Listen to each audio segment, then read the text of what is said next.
Title: The Blossom's Whisper by Wisdom Chronicles. In the heart of Edo, Japan, where the wooden machiya stood in silent eloquence and the air carried the sweet fragrance of sakura blossoms, lived a young samurai named Isamu. The town under the shogunate's rule was a tapestry of traditions, each thread woven with the pride and discipline of centuries. Here, the mornings were a soft symphony of colors, as the first rays of the sun gently kissed the cherry blossoms, turning them into a blushing spectacle. Isamu, like the town, was a child of traditions.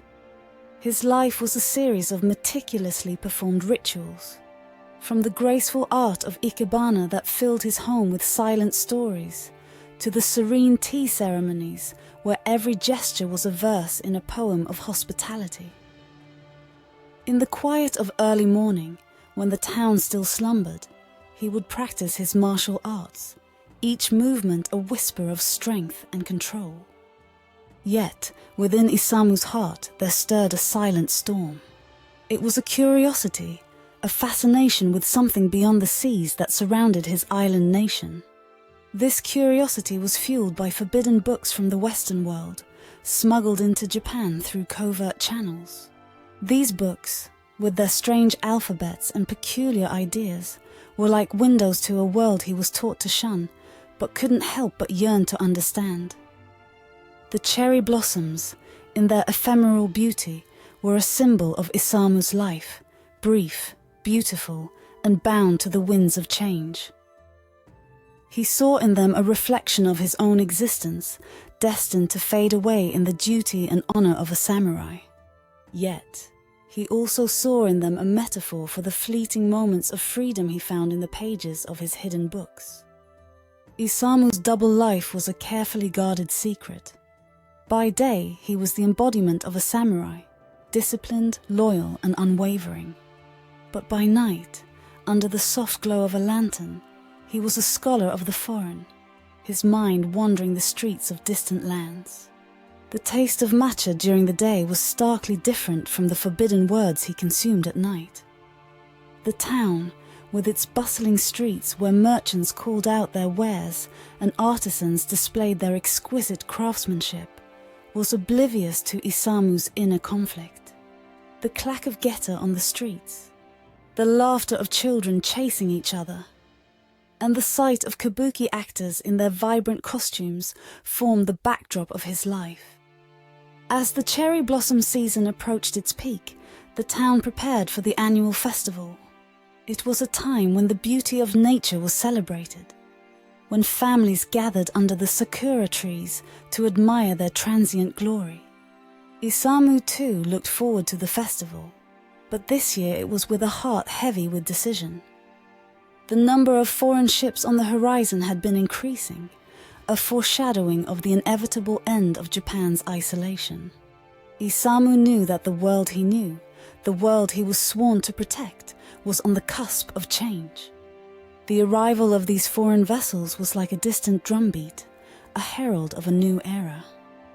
During the festival, as Isamu walked under the canopy of blossoms, he felt the weight of his ancestors' expectations on his shoulders.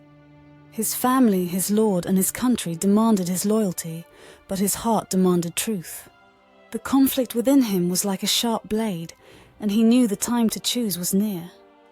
It was then that he met Akiko, a young woman whose family was known for their mastery in pottery.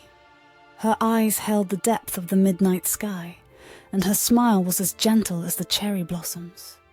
In her presence, Isamu felt a peace he had long forgotten.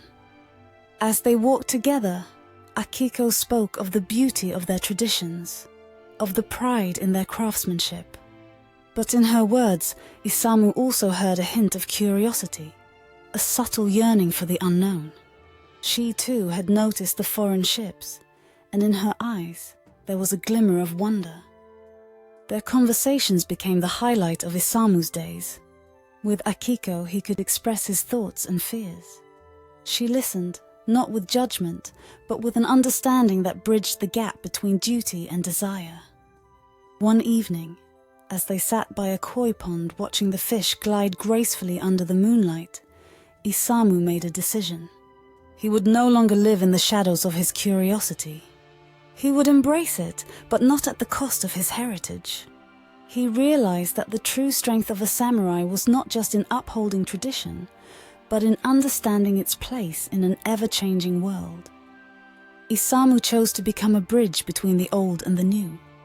He started to share his knowledge of the Western world, not as a betrayal of his culture, but as an enhancement of it.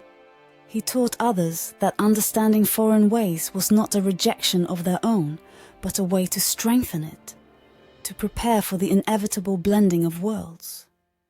As the years passed, the town slowly transformed. The arrival of foreign ships no longer signaled fear but opportunity. Isamu, with Akiko by his side, became a respected figure, a symbol of balance between tradition and progress. The cherry blossoms continued to bloom every year, their beauty unchanging, but the town beneath them grew in understanding and openness. The blossoms whispered of change, of life's transience, and of the beauty in embracing the new without losing sight of the old. In the end, Isamu's legacy was not in the battles he fought as a samurai, but in the bridges he built between cultures. He showed that the true essence of strength lay in the ability to adapt, to learn and to grow. The cherry blossoms, in their fleeting splendor, continued to remind the people of the beauty of change and the enduring grace of their traditions.